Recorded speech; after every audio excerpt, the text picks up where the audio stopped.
if it makes a mistake, and it will. So when it makes a mistake, if the same thing was done by a human, would this be an immediately fireable offense? Yeah. If a human made the same mistake that the system or tool or AI did, would you go, I immediately have to fire this person? We are Jason and Sarah Hull, the owners of DoorGrow, the world's leading and most comprehensive coaching and consulting firm for long-term residential property management entrepreneurs. For over a decade and a half, we have brought innovative strategies and optimization to the property management industry.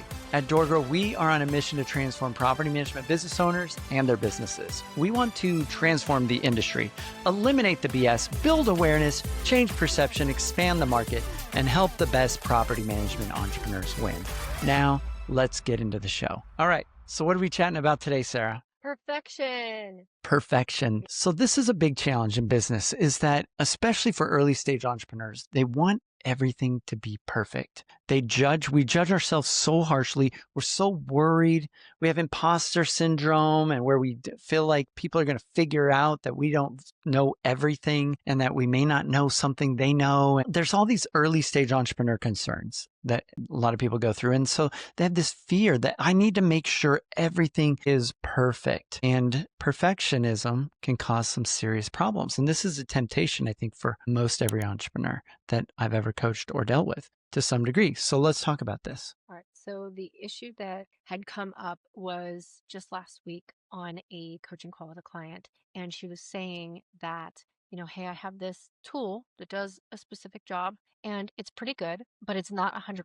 Okay. And she was frustrated that it wasn't 100% perfect. All right. Right. And she said, so because it's not, like, sometimes it will miss little things, or I think it called a client or a tenant, it called a tenant by the wrong name. Right. So it might miss little things here and there. Mm. She said, I'm not doing it, but I'm having my team member just kind of watch over things. And so she said, and I'm looking for an alternative because I just don't feel like that's going to be the solution. It's just not where I want it to be yet. So I said, I totally understand where you're coming from with it. My best advice on it is not to try to strive for perfection, because truthfully, it really doesn't matter what it is. It doesn't matter if it's a tool, a system, process, software, a team member, AI, or ourselves that's doing a particular thing. There is nothing on this world that is going to get 100% accuracy 100% of the time. Yeah. So if that's what we're striving for, we're going to be let down at some point, and we're going to consistently feel frustrated. And Right. then we're going to jump from thing to thing or person to person looking for this magic solution that does 100% all the time. And it's not possible. If you ask yourself, have I ever made a mistake? Sure. Yeah. Who hasn't? What technology hasn't messed up from time to time? What computer hasn't messed up from time to time? What even AI, sometimes you'll ask it a question and it gives you answers that are not correct. And then you have to correct it. And then it goes, oh, Yeah. I'm so sorry. You're right. Here's now the correct information. Yeah. First time it gave you incorrect information, right? Right. So if we're striving for, oh no, this thing, in order for me to use it, has to be perfect all of the time. Otherwise, it's not worth it. And now I have to go look for something else. That puts us in this loop of consistently, we'll forever be searching. We will Yeah. forever be searching for something to be perfect. My rule is, if you're using some sort of system, whether it's a tool or a software or AI, if it makes a mistake, and it will. So when it makes a mistake, if the same thing was done by a human, would this be an immediately fireable offense? Yeah. If a human made the same mistake that the system or tool or AI did, would you go, I immediately have to fire this person? Most times the answer is no. And if the answer is no, then why would you be looking to immediately be getting rid of that tool or stop using that AI or stop using that software, right? Yeah. So a lot of times what I've noticed is we have a lot of grace when it comes to humans, and we have very little when it comes to technology, including AI. Yeah. We have almost none. We Mhm. expect perfection all the time. You're a supercomputer. You should know everything all the time and never make a mistake. And that is Yeah. fantastic in theory. But in practicality, it's probably just not realistic. Even if it is a supercomputer, infinitely more intelligent even than we are, it's still going to make mistakes sometimes. So Yeah. if a human made this mistake, if you would look at that and go, yes, I immediately need to fire this person, then you're probably on the right track by getting rid of that tool or system. But if a human made this same mistake and you would just chalk it up to, hey, they need more support, or hey, they need more training, or hey, these things happen from time to time. It's not a great situation, but I'm not going to fire them over it. Then I also don't feel like it's worth scrapping the tool for the same reason. Okay. Yeah, I agree. So I think perfectionism is a big challenge. So one of my mentors, Alex Sharfin, shout out to Alex, he used to say perfect businesses are out of business. And I think one of his mentors told him that. So the idea is when you are trying to make your business perfect, you aren't focused on a lot of times the right things. One of the books he recommended to me, a great book, it's called The Goal by Elihu Goldratt. And in this book, it talks about how if you optimize each thing in the business actually becomes less efficient. So the story uses an example of like a factory, and there's different stages in this process. Just like in any business, there's different stages. And if you over optimize one particular stage that leads into another, the challenge is it creates inventory, or it creates like more work, or it creates excess. And so everything needs to be moving in concert towards the goal. And anything that's not moving the entire business towards the main goal can actually become a distraction. So it's very easy for operators in business to over optimize a piece, or to spend too much time on something, or to put too much attention on making the perfect onboarding process or the perfect system. And it actually makes you less money. It like brings you less client retention. It brings you more headaches and more problems. It makes you need more staff.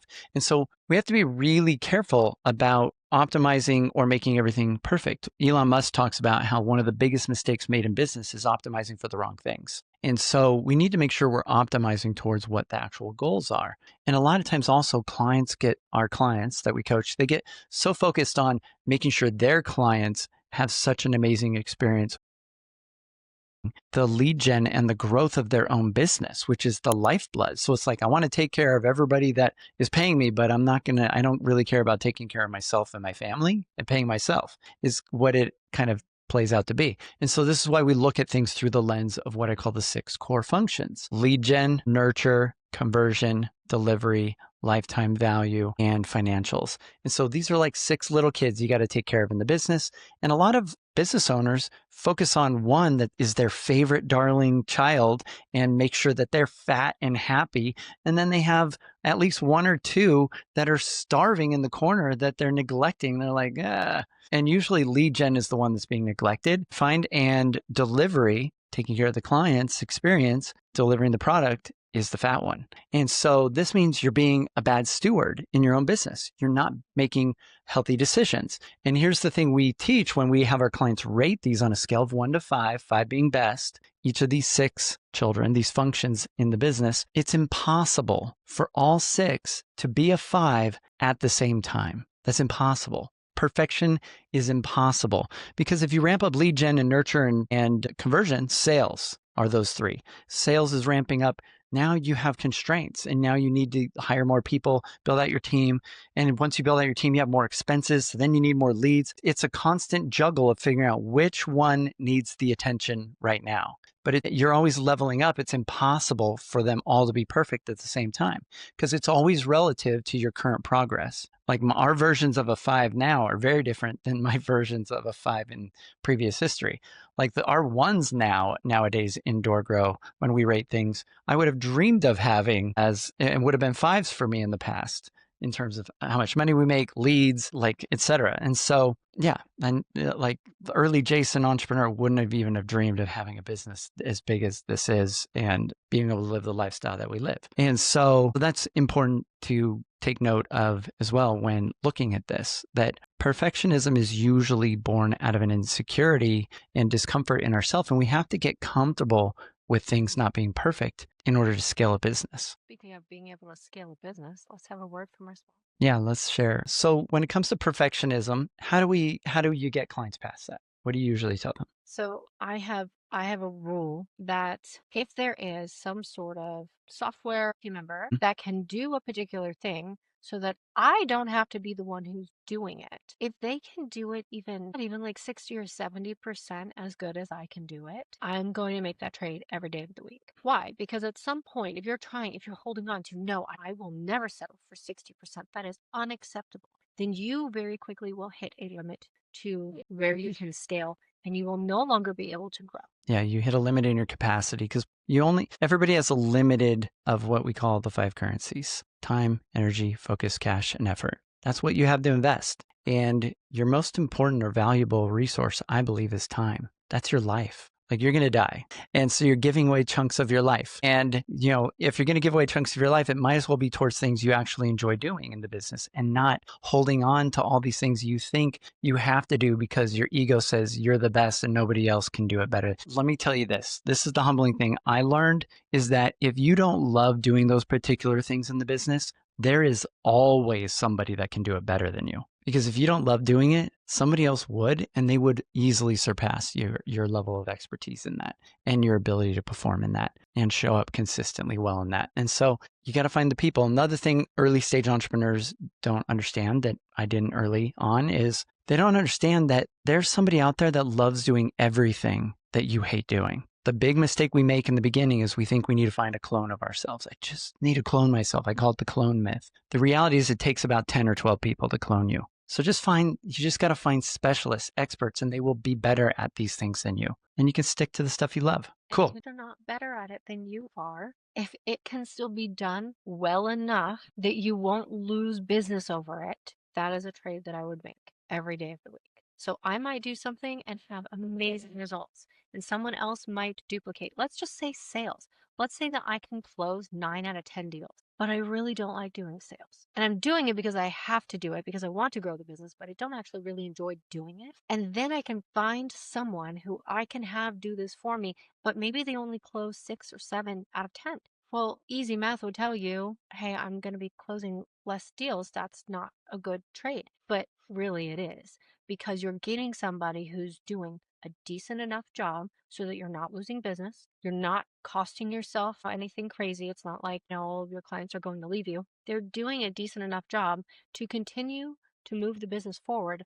Meanwhile, you're able to stop doing that thing and then go focus on doing something else that you actually enjoy. And very likely, with that extra time, you will be able to find ways to make more money that you did not have time for previously because your time was being eaten up by whatever thing that you can now replace with either a person, AI, or a tool. So even if it's not perfect, even if it's not going to do everything the way that you want it to all of the time, and it's just not as good as me, if you're going to hold on to that belief that it has to be as good as you, otherwise it cannot be used, then it will hold you back in your business and you will very quickly hit a ceiling on the capacity of doors that you can. Okay. The one problem with that analogy is that most business owners, if they're doing the sales in their own business, they're only doing it part-time. They're not full-time. And so your part-time results might be the equivalent of their full-time results. And so you're not really giving up something. If you get somebody full-time, they take that off your plate. They might even surpass you because it's really hard to compete